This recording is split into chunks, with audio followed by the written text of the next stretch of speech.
Hi అండి. Welcome to అమూల్యమంటే Telugu audio stories. ఈరోజు మనం వినబోయే స్టోరీ దొరపాప బెల్లం పార్ట్ 12. స్టోరీలోకి వెళ్ళబోయే ముందు మన ఛానల్ని సబ్స్క్రైబ్ చేసుకోండి. అలాగే కథ నచ్చితే లైక్ చేసి కామెంట్ చేయండి. ఇక కథలోకి వెళ్ళిపోదామా? కృష్ణవేణి వాళ్ళ ఇంట్లో వాళ్ళందరిపైన కాస్త కోపంగా ఉంది. మీ మీద ఎంతో ప్రేమతో మీతో గడపాలని ఎంతో ఆశతో ఇక్కడికి వచ్చాను. కానీ మీకు నా పైన అసలు ప్రేమ లేనట్టుంది. అందుకే చిన్నప్పటి నుండి మామయ్య వాళ్ళ ఇంట్లోనే పెంచేశారు. ఇప్పుడు కూడా ఇక్కడికి నేను రాగానే ఇప్పుడు కూడా ఇక్కడికి నాకు నేనుగానే వచ్చాను. అయినా సరే మీరు నేను వచ్చినందుకు సంతోషపడడం లేదు అని కాస్త బాధగా అన్నది.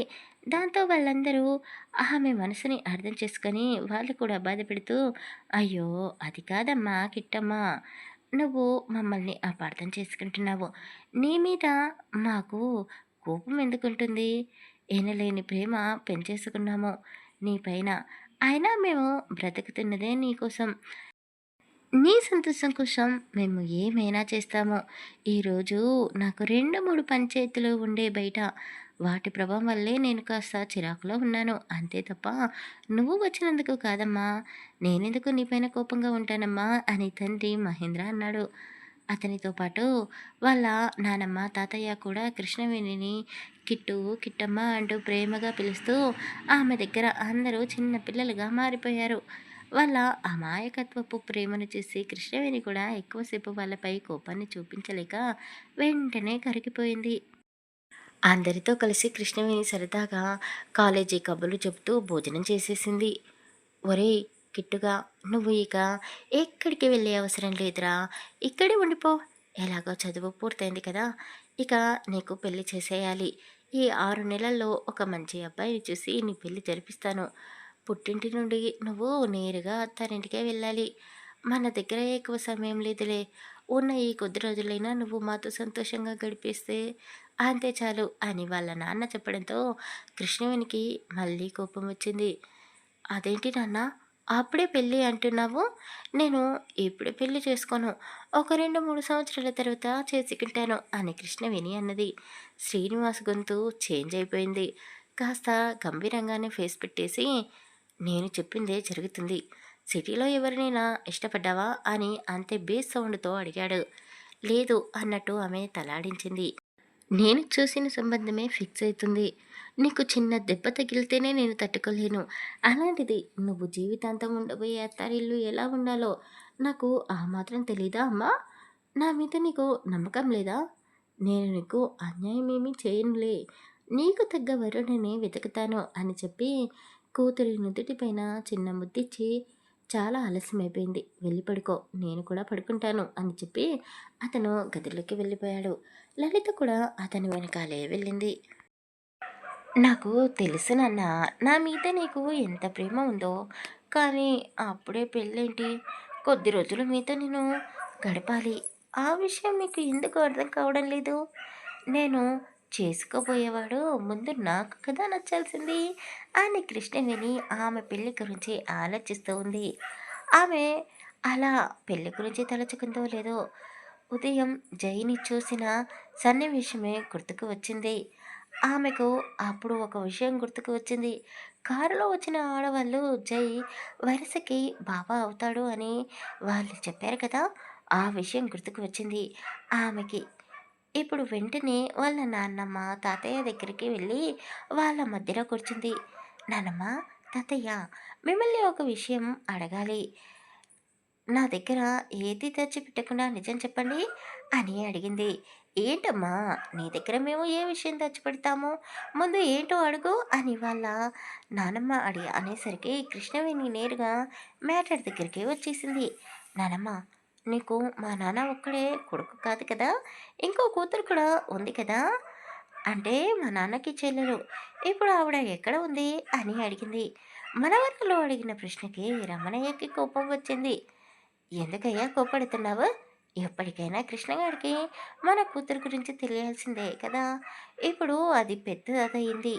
మంచి చెడు దానికి బాగా తెలుసులే. చెప్పే సమయం కూడా వచ్చినట్టుంది అని బాలమణి అన్నది. ఆవిడ తన బీరువాలో భద్రంగా దాచిపెట్టుకున్న కూతురి ఫోటోని తీసి కృష్ణవేణి చేతికి అందించింది. ఆ ఫోటోని చూడగానే కృష్ణవేణి షాక్ అయింది. ఎందుకంటే ఆ ఫోటోలో ఉన్న ఆవిడ ఫేస్, కృష్ణవేణి సేమ్ ఒకేలా ఉన్నారు కాబట్టి. ఏంటమ్మా అలా చేస్తున్నావు? ఫోటో వైఫు అచ్చం నీలాగే ఉంది కదా నా కూతురు. నీకు మేనత పులికలు వచ్చాయి. అందుకే నువ్వే నా కూతురులా ఉన్నావు. నా కూతురు పేరు సుగుణ అమ్మ. నీలాగే చదువుకుంది. చాలా చురుకైన పిల్ల. ఇదే ఊరిలో జైపాలరావు గారు అని ఒక పెద్దాయన ఉండేవాళ్ళు. ఆయన కొడుకు వీరేంద్రరావు. ఆయనకి మీ తాతయ్యకి మధ్య మంచి స్నేహం ఉండేది. వీళ్ళిద్దరూ కూర్చొని రచ్చబండ దగ్గర తీర్పు చెబితే ఆ తీర్పుకు ఎదురుండేదే కాదు. ఇద్దరిది ఒకే మాట. వీళ్ళిద్దరూ ఎంత స్నేహంగా ఉండేవాళ్ళో ఊరందరికీ తెలుసు. వీళ్ళను చూస్తూ పెరిగిన మీ నాన్న వీరేంద్ర కొడుకు చలపతిరావు గారు కూడా మంచి స్నేహితులు. చలపతిరావు మన ఇంటికి తరచూ వస్తూ ఉండేవాడు. అప్పుడే నీ మేనత్త సుగుణని చూసి ఇష్టపడ్డాడు. మాతో మాట్లాడి మమ్మల్ని కూడా ఒప్పించి సుగుణని పెళ్లి చేసుకున్నాడు. సుగుణ కూడా చలపతిని ఇష్టపడింది. వీళ్ళు చాలా ప్రేమగా ఉండేవాళ్ళు. కానీ వీళ్ళ ప్రేమను చూసి ఆ దేవుడు ఓర్వలేదో, లేక జనాలు దిష్టి పెట్టారో, కాలం కాటు వేసిందో తెలీదు కానీ నా కూతురికి ఒక కొడుకు పుట్టిన తర్వాత పూర్తిగా పిచ్చిదైపోయింది. చెల్లెలి పరిస్థితిని చూసి నా కొడుకు తట్టుకోలేకపోయాడు.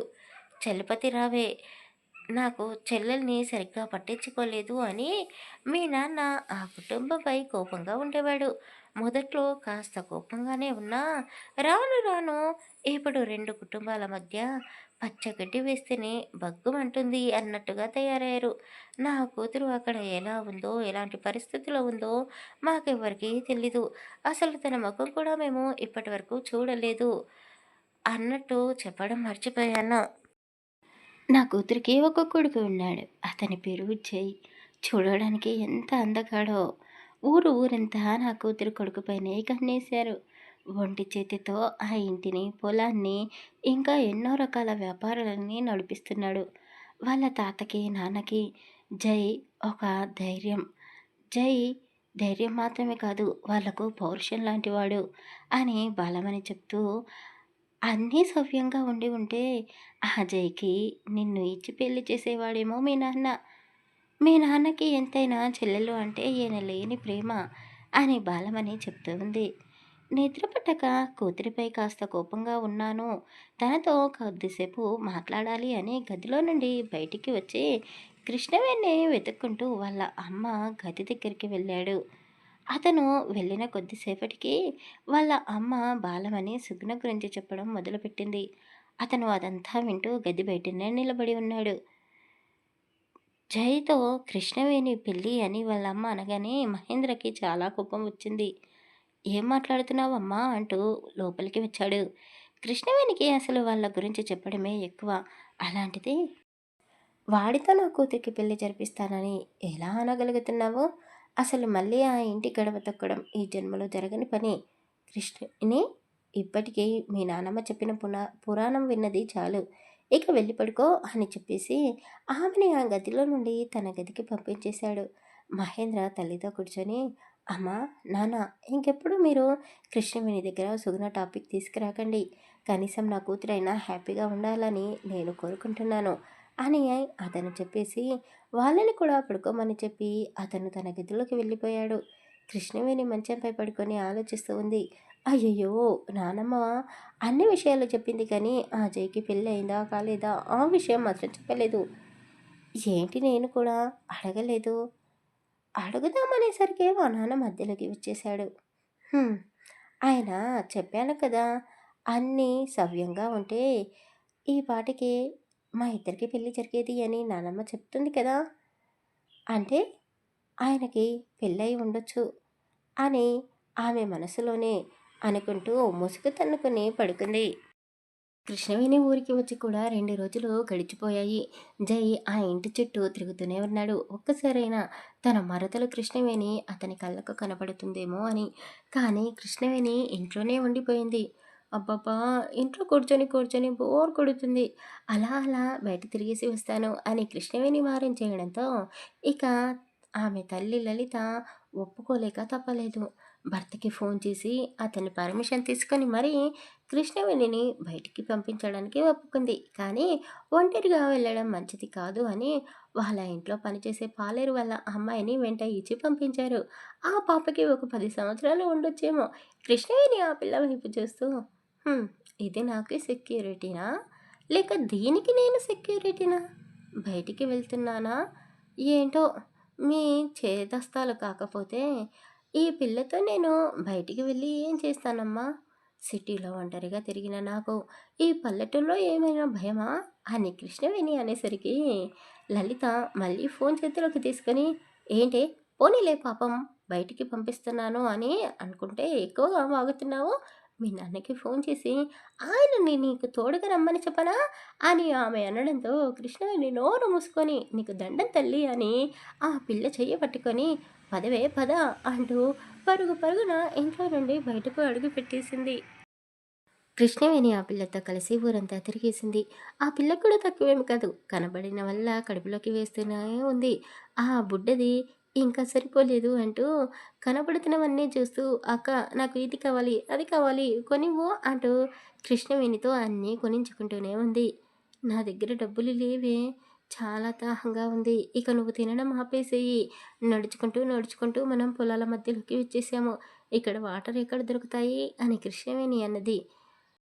పక్క పొలంలో బోర్ పోస్తూ ఉండడంతో, "అక్క అక్కడ బోర్ వాటర్ ఉన్నాయి కదా!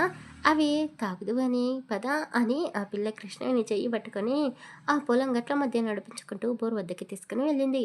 ఆ వాటర్‌ని చూడగానే కృష్ణవేణికి చాలా హ్యాపీగా అనిపించింది. చిన్నప్పుడు నీళ్ళతో ఆడుకున్న విషయాలు గుర్తుకు వచ్చి కొన్ని వాటర్ తాగేసి ఆ నీళ్ళతో ఆడుకోవడం మొదలుపెట్టింది. ఆ పాప ఒక్కచోట కుదురుగా ఉండదు కదా! ఆమె కళ్ళకి జామ తోట కనిపించడంతో "అక్క నేను జామకాయలు కోసుకొని వస్తాను" అంటూ ఆ తోటలోకి పరుగు తీసింది. కృష్ణవేణి నీళ్ళతో ఆడుకుంటూ పూర్తిగా తడిసి ముద్దయిపోయింది. ఎవరో కృష్ణవేణిని గమనిస్తున్నారు అన్నట్టుగా ఆమెకు అనిపించడంతో అటు ఇటు చూసింది. ఎవరూ కనిపించలేదు. కానీ పొదల మధ్య కదులుతున్న శబ్దం విని భయంగా అనిపించింది ఆమెకు. వెంటనే అక్కడి నుండి జామ తోట వైపు వెళ్ళింది. "ఏయ్ పాప చెట్టు దిగు, ఇంటికి వెళ్దాం" అని అన్నది. కానీ ఆమె ఎవరో ఇంకా ఉన్నారు అని కృష్ణవేణికి ఇంకా భయంగానే ఉంది. ఆమె ఊహించుకున్నట్టే ఒక అబ్బాయి కృష్ణవేణి అందాలను తినేసేలా చూస్తూ ఉన్నాడు. అతను ఆమె కళ్ళ ముందుకు రాగానే కృష్ణవేణి లాగిపెట్టి చెంపపైన ఒక దెబ్బ వేసింది. "ఏంట్రా అలా చూస్తున్నావు? నేనెవరో నీకు తెలుసా? అయినా ఒక అమ్మాయిని అలా తినేసేలా చూస్తారా?" అని అడిగేసరికి అతను వెకిలిగా నవ్వుతూ, "ఇక్కడ ఎవరున్నారని? నువ్వు జామకాయలను తింటూ పక్కన కూర్చో పాపా. మీ అక్కతో నేను కొద్దిసేపు ఒక చిన్న ఆట ఆడుకోవాలి" అని నవ్వుతూ అనేసరికి కృష్ణవేణికి భయంగా అనిపించింది. "ఎవరైనా ఉన్నారా ఇక్కడ? ఒక విధవ నన్ను ఏడిపిస్తున్నాడు. ఎవరైనా ఉన్నారా? ప్లీజ్" అని కృష్ణవేణి గట్టి గట్టిగా కేక వేసింది. అది మిట్ట మధ్యాహ్నం కావడంతో పొలంలో ఎవ్వరూ లేరు. ఆ పాప సినిమాలు బాగా చూస్తుంది కాబట్టి వెంటనే ఆమెకు బల్బు వెలిగింది. చేతిలో ఉన్న జామకాయలన్నీ కింద వదిలేసి పరుగు పరుగున పక్కనే ఉన్న జై పొలంలోకి వెళ్ళింది. ఆ పాప పరిగెత్తుకుంటూ వెళ్తడం చూసి కృష్ణవేణికి ఇంకా భయం ఎక్కువయింది. అయ్యయ్యో! ఈ బుడ్డది కూడా నన్ను వదిలేసి వెళ్ళిపోయింది. ఇప్పుడు నన్ను ఏదైనా వీడు చేస్తే అని భయపడుతూనే ఉంది. ఆ చిన్న పాప జై దగ్గరికి వెళ్ళి జరిగింది మొత్తం చెప్పేసరికి జైకి చాలా కోపం వచ్చింది. చాలా ఆవేశంగా అక్కడికి వచ్చాడు. జైని చూడగానే కృష్ణవేణికి ధైర్యంగా అనిపించింది. ఆమె అతని వెనకాలకి వెళ్ళి నిలబడి, "ఈ విధవ నాతో చాలా అసభ్యంగా మాట్లాడుతున్నాడు" అని చెప్పింది. కృష్ణవేణి కళ్ళల్లో ఉన్న భయాన్ని చూసి జైకి చాలా కోపం వచ్చింది. "ఏయ్! ఎవడివిరా నువ్వు? నిన్ను ఎప్పుడూ ఈ ఊరిలో చూడలేదు. నీది ఈ ఊరు కాదు కదా?" అని జై కోపంగా అడిగాడు. "అవును. నాది ఈ ఊరు కాదు. పక్క ఊరు కూడా కాదు. టౌన్‌లో ఉంటాను. ఎవరూ లేని ఏకాంత ప్రదేశంలో ఈ అమ్మాయికి ఏదైనా సాయం కావాలేమో అని ఆమెని చూసి నేను ఇటువైపుగా వచ్చాను. అయితే ఏంటి ఇప్పుడు" అని ఆ అబ్బాయి పొగరుగా సమాధానం ఇచ్చేసరికి జై ఇక కోపాన్ని ఆపుకోలేక ఒక్క దెబ్బ పిడికిలి బిగించి వేశాడు. అంతే ముక్కులో నుండి బుడుక్కుమని రక్తం బయటికి వచ్చింది. అది చూసి వాడు కళ్ళు తిరిగి కింద పడిపోయాడు. ఆ పాప ఎగిరి గంతేసి "అన్న నువ్వు సూపర్" అని కేక వేసింది. జై కొన్ని నీళ్లు వాడి మొఖాన కొట్టేసరికి కళ్ళు తెరిచి ఆ అమ్మాయి వైపు దీనంగా చూస్తూ "అన్నా నన్నేం చేయొద్దే, ఇక్కడ నుండి పారిపోతాను. వదినా నువ్వైనా చెప్పు, నిన్నే కాదు ఇంకే అమ్మాయి వైపు కన్నెత్తి చూడను, నీకు దండం పెడతాను" అంటూ కృష్ణవేణి కాళ్ళు పట్టేసుకున్నాడు అతను. "సరే వదులు" అని ఆమె చెప్పడంతో అతను పరుగు పరుగున అక్కడి నుండి వెళ్ళిపోయాడు. "నీకేం కాలేదు కదా? అయినా ఇలా తడిసిన బట్టలతో ఉంటే ఎవరైనా అలాగే చూస్తారు" అంటూ అతను ఆమె ఎదపై నుండి చూపు తిప్పుకోలేక అన్నాడు. అతను చూస్తున్న వైపే కృష్ణవేణి కూడా చూసుకొని చేతులని అడ్డుగా పెట్టుకుంది. జై అప్పుడు చూపు తిప్పుకొని అతని షర్ట్‌ని తీసి ఆమెకు ఇచ్చాడు. అది వేసుకొని థాంక్స్ అని చెప్పింది ఆమె.